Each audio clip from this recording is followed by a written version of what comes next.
नमस्कार दोस्तों, हमारे YouTube चैनल टीचिंग मंत्रा में आप सभी का हार्दिक स्वागत है। आशा करता हूं आप सभी लोग स्वस्थ होंगे और मस्त होंगे। चलिए आइए तो सभी लोग जो है हमारे YouTube चैनल से जुड़ जाएं और जिन भाई बहनों ने हमारे YouTube चैनल को सब्सक्राइब नहीं किया है वो सभी लोग सब्सक्राइब कर लें और बेल आइकन को प्रेस कर दें ताकि हमारा नोटिफिकेशन आप तक जो है पहुँच सके। तो चलिए आइए इस एक नए विचार के साथ जो है हम आज अपने 50 सवालों की श्रृंखला की शुरुआत करेंगे। तो सुनिए, जीत लो हर तमन्ना वक्त बीत जाने से पहले। क्या? जीत लो हर वो तमन्ना वक्त बीत जाने से पहले, क्योंकि लौट कर यादें आती हैं वक्त नहीं। तो इस विचार को जो है आप अपने जहन में जो है उतार लीजिए, क्योंकि अगर आप समय पे अगर नहीं जागरूक होंगे तो आपका जो है तमन्ना जो है वो तमन्ना ही रह जाएगी। तो इसलिए जो है बाद में क्या रहता है, यादें सिर्फ आती हैं। तो इसको ध्यान में रखते हुए आप सभी लोग जो है अभी से अपनी तैयारी में जुट जाइए, क्योंकि आपके सामने जो है बहुत कम समय है, बस मुश्किल से 2 या 3 महीने का समय बचा हुआ है। और जिन भाई बहनों का हमारे बीपीएससी में नहीं हुआ है, अभी कुछ दिन पहले उसका रिजल्ट आया है, उसमें जो सिलेक्ट नहीं हुए वो कृपया जो है अपने मनोबल को कम ना करें। क्या पता भगवान ने उनके लिए उससे बेहतर कुछ लिखा हो। तो आप जो है अपने इस मेहनत को जो है बरकरार रखिए। क्या पता आपको रेलवे में उससे बड़ी अच्छी जॉब लिखी हो, तो इसलिए जो है आप इसकी तैयारी करें। तो चलिए आइए सब लोग हमारे चैनल से जुड़ जाइए। तो समय को ध्यान रखते हुए हम चलते हैं अपने प्रश्न नंबर 1 की ओर, क्योंकि अगर आप हार गए तो समझिए वहीं पे आपकी जो सारी तमन्नाएं हैं वहीं पे चकनाचूर हो जाएंगे। आप उसे फिर कभी अपने लक्ष्य को प्राप्त नहीं कर पाएंगे, इसलिए खुद को कभी हारने मत देना। तो चलिए आइए, प्रश्न नंबर 1 है स्क्रीन पे, कमेंट बॉक्स में इसका आंसर जरूर दीजिएगा। तो सर सीवी रमन जो हैं को भौतिकी के लिए जो है नोबेल पुरस्कार कब प्राप्त हुआ था, किस सन में प्राप्त हुआ था बताइए? 1928 में, 1930 में, 1950 में या 1932 में? तो कब हुआ था? तो आपके 1930 में। तो option B is the right option. चलिए नेक्स्ट प्रश्न नंबर 2, निम्नलिखित में से कौन सा सुमेलित नहीं पूछा है। ठीक है, आपके 3 जो है सुमेलित हैं और एक जो है आपका सुमेलित नहीं होगा। ठीक है, बताइए। मैनोमीटर जो है गैसी दाब का है, और कार्ब्यूरेटर जो है आपका आंतरिक दहन इंजन का है, और कार्डियोग्राफ जो है हृदय गति का, और ऑप्शन डी कहता है सिस्मोमीटर जो है पृष्ठतल का की वक्रता का है। बताइए क्या गलत है? तो आप सभी लोग समझ गए होंगे, जो सिस्मोग्राफ होता है ये भूकंप की तीव्रता को नापता है, ना कि पृष्ठतल की तीव्रता को नापता है। इसलिए आपसे रॉन्ग पूछा था, गलत क्या है? तो right answer option number D is a right option. तो चलिए नेक्स्ट प्रश्न की चलते हैं। प्रश्न नंबर आपका 3 स्क्रीन पर आ चुका है। क्यूरी किसकी इकाई का नाम है? बताइए क्यूरी किसकी इकाई है? बताइए। रेडियो एक्टिव धर्मिता की है, ऑप्शन बी तापक्रम की, और ऑप्शन सी उष्मा की, ऑप्शन डी कहता है ऊर्जा की। तो सभी लोग को पता होगा क्यूरी जो है किसकी इकाई का नाम है, तो रेडियो एक्टिव धर्मिता की है। ठीक है, और आपके तापक्रम का क्या है? तो तापक्रम का सभी लोग को पता होगा केल्विन होता है। क्या होता है आपका? केल्विन होता है। ठीक है, मैं लिख देता हूं केल्विन। ठीक है, आपका केल्विन होता है। ठीक है, और उष्मा का क्या होता है? तो जूल होता है। ठीक है, सब लोग समझ गए उष्मा का क्या होता है? तो जूल होता है। ठीक, इसका जूल होता है। ठीक है, तो आपसे पूछा था प्रश्न में कि क्यूरी किसकी इकाई है, तो रेडियो एक्टिव धर्मिता की छत। प्रश्न नंबर आपका 4, सही सुमेलित कीजिए। ठीक है, बताइए फेदोमीटर से किसका वायुमंडलीय दाब मापा जाता है, वायुमंडलीय आर्द्रता मापी जाती है, या तापमान, या समुद्र की गहराई? तो सभी लोग को पता है फेदोमीटर से जो है क्या मापा जाता है, तो समुद्र की गहराई मापी जाती है। ठीक है, फेदोमीटर से अगर आपसे पूछे समुद्र की गहराई किसके द्वारा मापी जाती है, तो फेदोमीटर से मापी जाती है। और बैरोमीटर के द्वारा क्या मापा जाता है, तो वायुमंडलीय दाब मापा जाता है। ठीक है, ये आपका बी हो गया। और हाइग्रोमीटर से क्या मापा जाता है, तो वायुमंडलीय जो है आर्द्रता जो होती है ये इसको मापा जाता है। किससे? तो हाइग्रोमीटर के द्वारा। ये आपका सी हो गया। और बोलोमीटर से जो है आपका तापमान, ये आपका डी हो गया। तो मतलब बी सी डी ए, सभी लोग स्क्रीनशॉट ले चुके होंगे। चलिए नेक्स्ट प्रश्न नंबर आपका 5 स्क्रीन पे आ चुका है। तो घर्षण एवं स्नेहक का अध्ययन बताइए किस में किया जाता है? क्रायोजेनिक्स में, हॉरोलॉजी में, सेनेलोलॉजी में, और ट्राइबोलॉजी में? तो बताइए घर्षण एवं स्नेहक का अध्ययन जो है आपका किस में किया जाता है, तो ट्राइबोलॉजी के अंतर्गत किया जाता है। किसमें? तो option D is a right option. आपका जो क्रायोजेनिक्स होता है इसके अंतर्गत किसका अध्ययन किया जाता है? इसके अंतर्गत जो होता है भौतिक की जो शाखा के अंतर्गत, उसमें जैसे तापमान जो पैदा करने वाला उसके प्रभावों का अध्ययन किया जाता है। ठीक है, किसका? तो बहुत कम जो होता है, मतलब क्रायोजेनिक्स में जो है भौतिक वह शाखा होती है जिसमें बहुत कम तापमान पैदा करने वाला और उसके प्रभावों का अध्ययन किया जाता है। ठीक है, क्या? तो बहुत कम तापमान पैदा करने वाला उसके प्रभावों का अध्ययन किया जाता है। किसमें? क्रायोजेनिक्स में। ठीक है, तो ये क्या है? बी।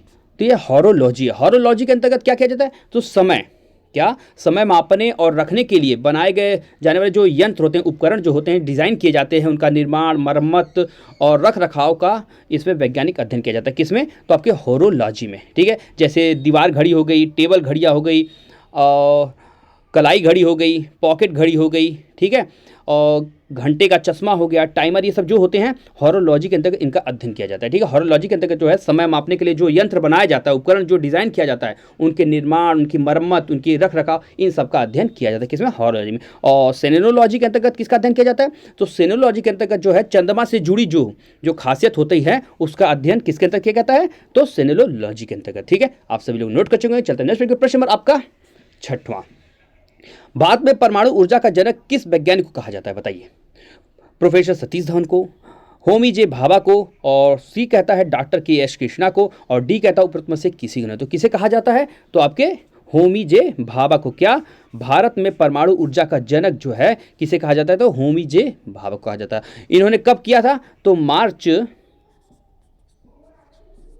1944 में। ठीक है, मार्च 1944 में। ठीक है, तो इसलिए जो है ये कहाँ पे कार्यरत थे? तो जो आपका इसरो है, नाभिकीय विज्ञान अनुसंधान, जो वहाँ के क्या थे ये? तो डायरेक्टर भी थे। ठीक है, तो इनका जो है डॉक्टर होमी जहांगीर भाभा इनका जो नाम था। ठीक है, ने भारत में क्या परमाणु ऊर्जा कार्यक्रम की कल्पना की थी। ठीक है, तो चलिए नेक्स्ट प्रश्न नंबर आपका 7वां। क्योंकि इसके बारे में बता दें, सतीश जो प्रोफेसर सतीश धवन है, इनके बारे में भी मैं आपको बता देता हूँ।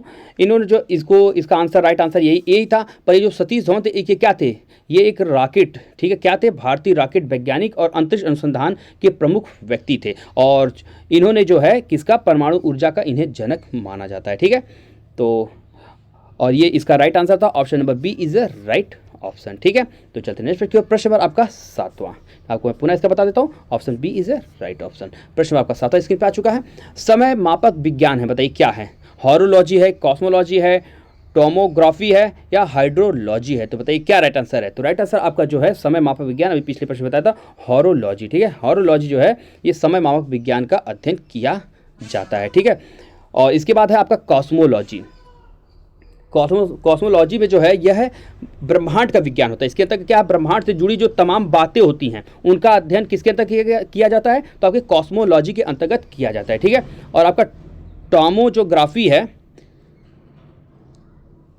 टोमोग्राफी के अंतर्गत जो है इसके अंतर्गत आपका किसका अध्ययन किया जाता है? तो किसी वस्तु के भीतर एक सटीक क्या होता है, जो समतली स्थिति पर जो होता है अनुभागीय शारीरिक जानकारी उत्पन्न करने के लिए किसी भी प्रकार की जो भेदक तरंग के उपयोग का वर्णित करता है। किसमें? आपके टोमोग्राफी के अंतर्गत। इसके बाद है आपका चौथा है हाइड्रोलॉजी। हाइड्रोलॉजी के अंतर्गत किसका अध्ययन किया जाता है? तो पानी से जुड़े जो विषय होते हैं उनका अध्ययन किया जाता है। ठीक है, किससे? तो हाइड्रोलॉजी के अंतर्गत जो पानी से जुड़े विषयों का अध्ययन किया जाता है। जैसे इसके अंदर पानी के रूप में जो परिवर्तन होगा, पानी के जो होता है आदान प्रदान, पानी के स्रोत के बारे में, पानी की जो सरिताएं होंगी, और पानी का वाष्पीकरण हो गया, पानी का हिमपात हो गया, तो ये सब का अध्ययन किसके अंदर? तो हाइड्रोलॉजी के अंतर्गत किया जाता है। तो समय का मापक पूछा था, तो option A is the right option. प्रश्न नंबर आपका 8वां। विज्ञान का क्षेत्र जो मानव एवं यंत्र के मध्य स्वचलन एवं संचार का अध्ययन करता है कहलाता है। बताइए क्या कहलाता है? हाइड्रोपोनिक्स कहलाता है, क्रायोजेनिक्स कहलाता है, या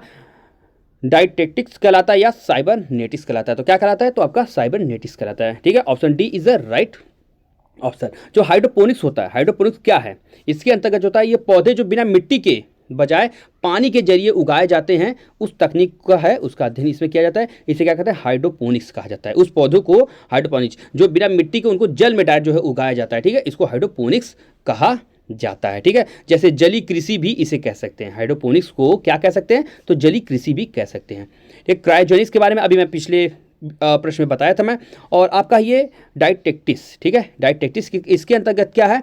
ये आहार विज्ञान है। इसके अंतर्गत आहार विज्ञान का जो है अध्ययन किया जाता है, जिसमें भोजन पोषण से जुड़ा जो भी चीज़ आएगा सब इसके अंतर्गत अध्ययन किया जाता है। ठीक है, चलिए नेक्स्ट प्रश्न आपका 9वां। वैज्ञानिक अल्बर्ट आइंस्टीन जो था, आइंस्टीन किस लिए प्रसिद्ध है? बताइए। हाइड्रोजन की पारमाणविक संरचना की व्याख्या के लिए, प्रकाश विद्युत प्रभाव मतलब फोटो इलेक्ट्रिक इफेक्ट के लिए, और सी कहता है प्रथम नाभिकीय रिएक्टर बनाने के लिए, और डी कहता है न्यूट्रॉनों के अस्तित्व की भविष्यवाणी करने के लिए। तो बताइए किस लिए प्रसिद्ध है? तो आपके फोटो इलेक्ट्रिक इफेक्ट के लिए प्रसिद्ध है। Option B is the right option. कौन? वैज्ञानिक अल्बर्ट आइंस्टाइन। चलते नेक्स्ट प्रश्न आपका 10वां, भौतिकी की किस शाखा में अति सूक्ष्म कणों की चाल का अध्ययन किया जाता है? बताइए। फील्ड थ्योरी में, पार्टिकल में, क्वांटम मैकेनिक्स में या परमाणु भौतिकी में? तो किसमें किया जाता है? तो आपकी क्वांटम मैकेनिक्स में किया जाता है। क्या? तो ये भौतिकी उस शाखा के अंदर अति सूक्ष्म कणों की जो है चालन का अध्ययन किसमें किया जाता है? तो क्वांटम मैकेनिक्स में किया जाता है। Option C is right option. प्रश्न नंबर आपका 11वां, चंद्रमा पर सबसे पहले किस देश का झंडा पहुंचा था? बताइए। संयुक्त राज्य अमेरिका, ऑप्शन बी सोवियत संघ, ऑप्शन सी यूरोपीय अंतरिक्ष एजेंसी और ऑप्शन डी चीन का। तो किसका पहुंचा था? तो आपका अमेरिका का पहुंचा था। ठीक है, option A is the right option. किस सन में पहुंचा था? तो ये आपका जो है 20 जुलाई 1969 में। ठीक है, 1969 में जो है आपका पहुंचा था। ठीक है, भौतिक रूप से जो है झंडा फहराने वाला पहला देश कौन बना था? तो आपका संयुक्त राज्य अमेरिका बना था। नेक्स्ट की ओर प्रश्न नंबर आपका 12वां, पृथ्वी और चंद्रमा के बीच का अंतरिक्ष कहलाता क्या कहलाता है? सिसलूनर कहता है या फुल लूनर कहा जाता है या नेबुला कहा जाता है? इनमें से कोई नहीं। तो उसे क्या कहा जाता है? तो सिस लूनर कहा जाता है। ठीक है, option A is a right option. क्या? पृथ्वी और चंद्रमा के बीच के अंतरिक्ष को क्या कहा जाता है? तो सिस लूनर कहा जाता है। Option is a right option. प्रश्न नंबर आपका 13वां, बेलीज बिट्स है, बताइए क्या है? पूर्ण सूर्य ग्रहण के पूर्व या पश्चात चंद्रमा की घाटियों या गर्तों से होकर पृथ्वी तक आता प्रकाश है। या ऑप्शन बी सूर्य से निकलने वाली ज्वालाएं हैं। ऑप्शन सी सूर्य ग्रहण के समय का अंधेरा और ऑप्शन डी कहता है सूर्य से विकिरित अल्ट्रावायलेट किरणें हैं। तो बताइए क्या है? तो आपका जो बेलीज बीट्स होता है वो पूर्ण सूर्य ग्रहण के पूर्व या पश्चात जो है चंद्रमा की घाटियों या गर्तों से होकर पृथ्वी तक जो प्रकाश आता है उसे क्या कहते हैं? तो बेलीज बिट्स कहा जाता है। ठीक है, option A is right option. प्रश्न नंबर आपका 14वां, सूर्य ग्रहण होता है कब होता है? जब पृथ्वी और सूर्य के बीच चंद्रमा आ जाता है, जब सूर्य और चंद्रमा के बीच पृथ्वी आ जाती है, और ऑप्शन सी कहता है जब पृथ्वी और चंद्रमा के बीच सूर्य आ जाता है। ऑप्शन डी कहता है जब पृथ्वी दीर्घवृत्ताकार मार्ग पर गति करने लगती है। तो बताइए सूर्य ग्रहण कब लगता है? सूर्य ग्रहण तब लगता है जब पृथ्वी और सूर्य के बीच क्या आ जाता है? तो चंद्रमा आ जाता है। ठीक है, option A is the right option. प्रश्न नंबर 15वां, खग्रास मतलब पूर्ण सूर्य ग्रहण केवल सीमित भूक्षेत्र में ही दिखाई पड़ता है क्योंकि पृथ्वी के अनुप्रस्थ परिच्छेद की तुलना में पृथ्वी पर पड़ने वाली चंद्रमा की छाया का आकार छोटा हो जाता है।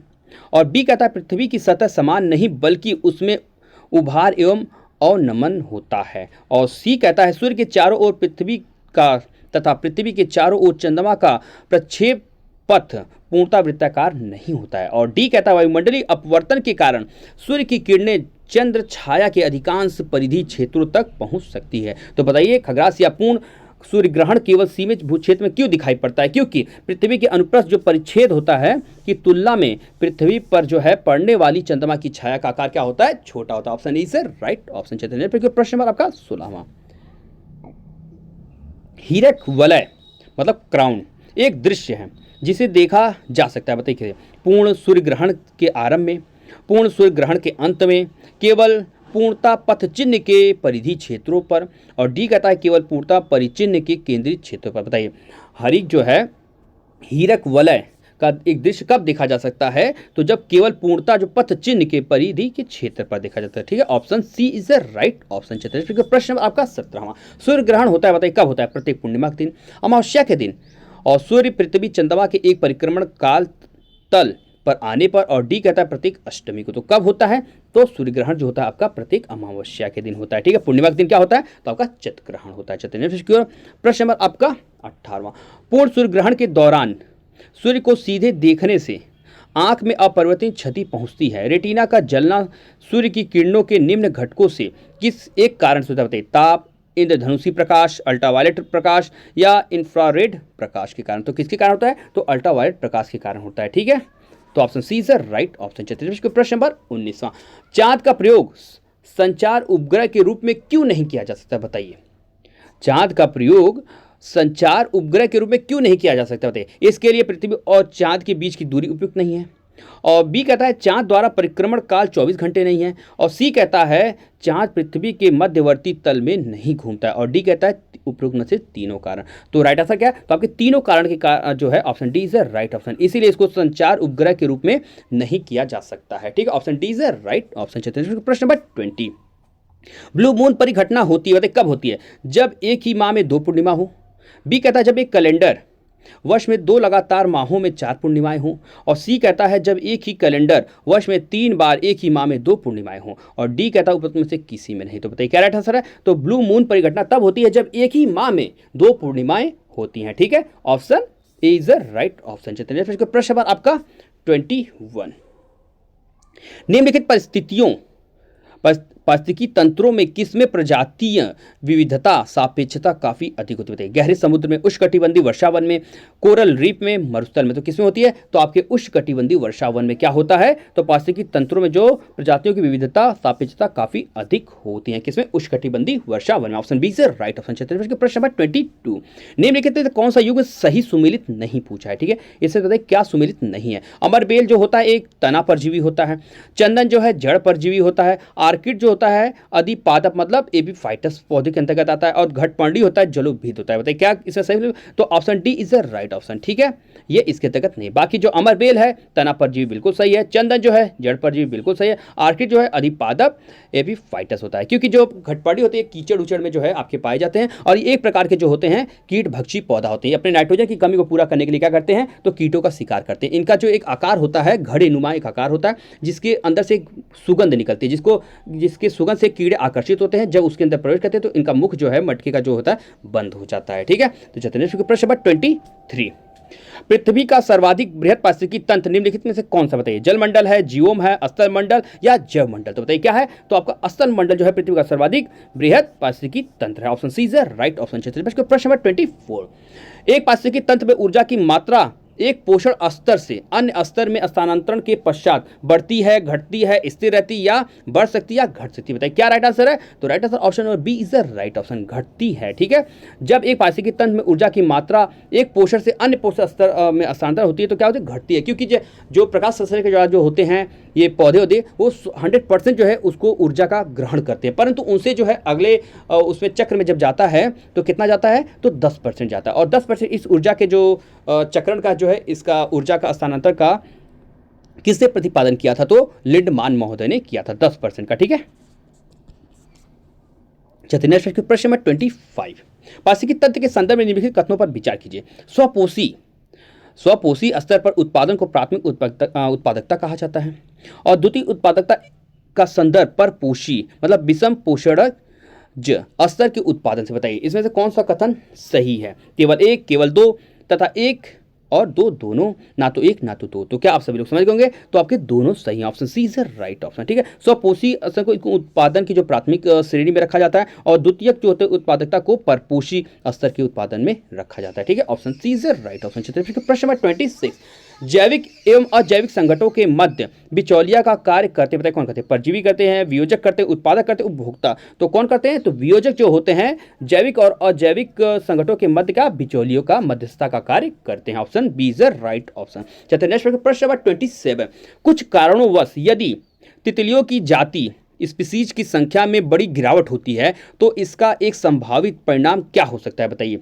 कुछ पौधों के परागकण पर प्रतिकूल प्रभाव पड़ सकता है, और दूसरा कहता है कुछ कृषि पौधों के कवकीय संक्रमण प्रचंड रूप से बढ़ सकता है, और तीसरा कहता है इसके कारण बर्रों, मकड़ियों और पक्षियों की कुछ प्रजातियों की समशिष्ट में गिरावट हो सकती है। बताइए, नीचे कूट दिया है उसका प्रयोग करके बताइए कौन सा सही। केवल एक सही है, 2 3 सही है, 1 3 सही है, 1 3 1 2 3 सभी सही। तो क्या सही है? तो आपके जो है केवल 1 3 सही है। ठीक, option C is right option. ठीक है, पहला जो है कुछ पौधे के परागकण के प्रतिकूल प्रभाव पड़ सकता है, बिल्कुल सही, और कुछ कृषि पौधों की कवकीय संक्रमण प्रचंड रूप से बढ़ती है, ये कोई नहीं मतलब। ठीक है, गलत है। इसके कारण बर्रों, मकड़ियों और पक्षियों की प्रजातियों में क्या होता है? संश्लिष्ट गिरावट आ सकती है। ठीक है, ये आपका सही है, मतलब 1 और 3 राइट है। तो option C is right option. प्रश्न नंबर 28। अधोलिखित में से कौन सा जीव से जैव मंडल तक जैविक संगठन का सही क्रम है? बताइए। जनसंख्या, पारिस्थितिकी तंत्र, समुदाय, भूदृश्य। और ऑप्शन बी कहता है भूदृश्य, समुदाय, पारिस्थितिकी तंत्र और जनसंख्या। जनसंख्या, समुदाय, पारिस्थितिकी तंत्र, भूदृश्य, और डी कहता है जनसंख्या, भूदृश्य, समुदाय, पारिस्थितिकी तंत्र। तो बताइए क्या राइट आंसर है?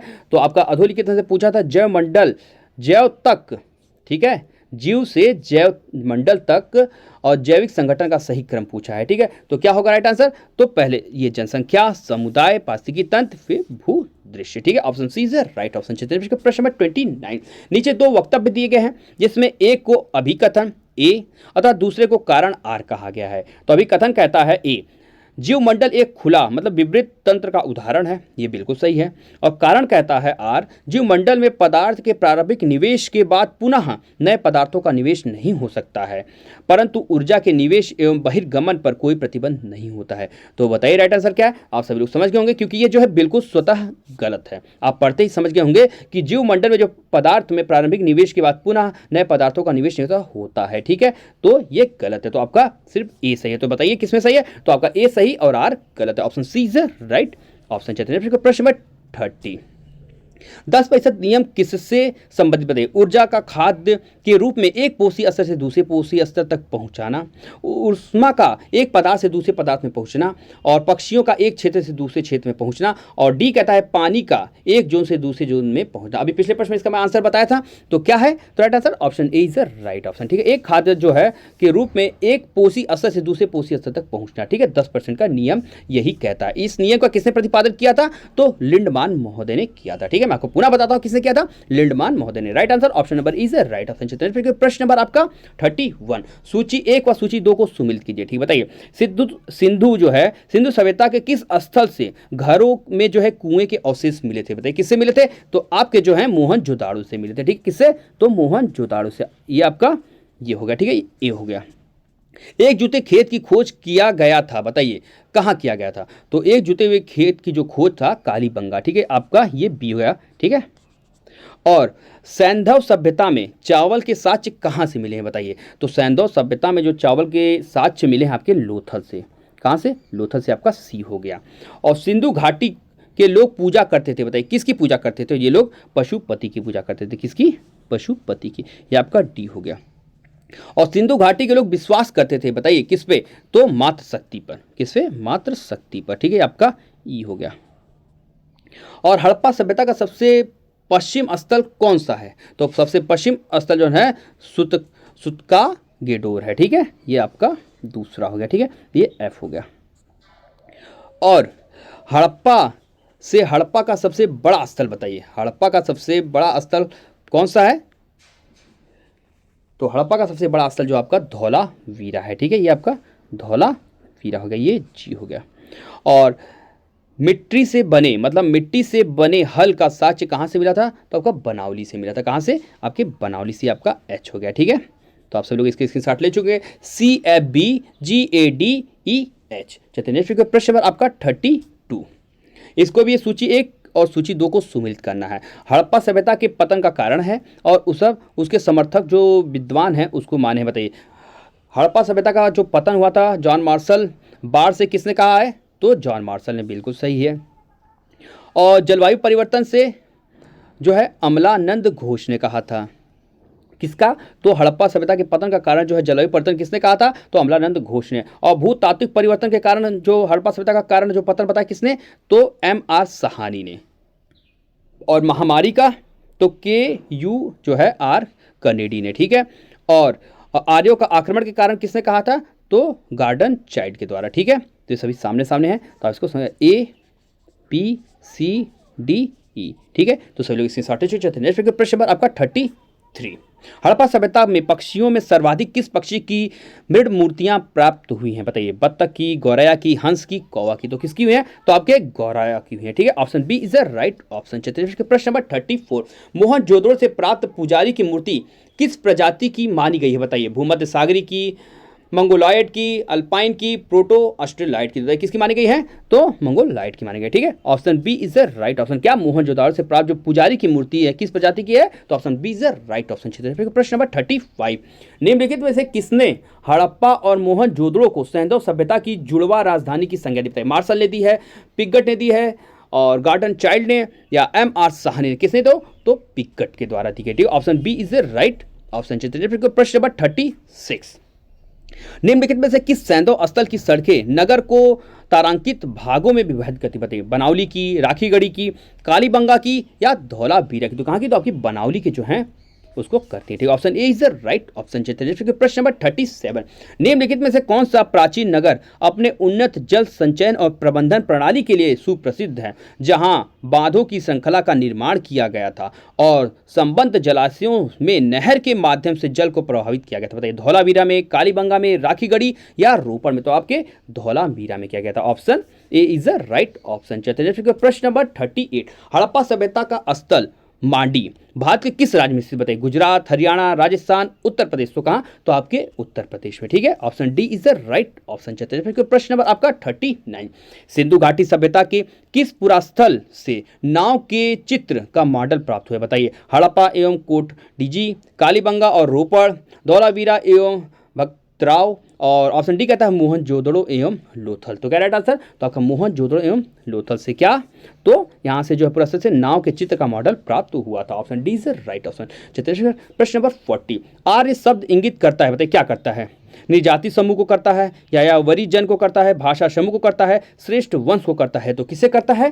तो आपके श्रेष्ठ वंश को। आर्य शब्द जो है इंगित करता है श्रेष्ठ वंश को। Option D is right option. चलिए प्रश्न नंबर आपका 41, ये आपके 10 महत्वपूर्ण करंट से संबंधित प्रश्नों की श्रृंखला रहेगी। हाल ही में दुबई में आयोजित 11वां विश्व सरकार शिखर सम्मेलन 2024 में सम्मानित अतिथि के रूप में किस देश को शामिल किया गया? बताइए, भारत, कतर, तुर्की या उपरोक्त सभी? तो किसको? ताकि उपरोक्त सभी देशों को क्या है, सम्मानित अतिथि के रूप में शामिल किया गया था। चलिए प्रश्न नंबर 42, हाल ही प्रधानमंत्री नरेंद्र मोदी किस भगवान को समर्पित अबू धाबी से पहले हिंदू मंदिर का उद्घाटन किया है? बताइए, कृष्ण, हनुमान, राम, स्वामी नारायण? तो क्या? तो स्वामी नारायण मंदिर। Option D is the right option. चलिए और प्रश्न नंबर 43, प्रधानमंत्री नरेंद्र मोदी ने 1 करोड़ घरों में मुफ्त 300 यूनिट बिजली देने हेतु किस नाम से एक योजना शुरू की है? बताइए, पीएम अमृत घर, पीएम जय सूर्या, और सी कहता है पीएम सूर्य घर, और डी कहता है पीएम उज्ज्वल। तो क्या है राइट आंसर? तो पीएम सूर्य घर है। ठीक है, option C is the right option. चलिए और प्रश्न नंबर 44, किस राज्य ने काजी नेमू को राजकीय फल घोषित किया है? बताइए, उत्तराखंड, झारखंड, असम, त्रिपुरा? तो किसने? तो असम ने। ये कहाँ पे फल होता है? तो आपके असम होता है। कौन सा? तो काजी नेमू। अब ये वहाँ का क्या हो गया? राजकीय फल हो गया। किसका?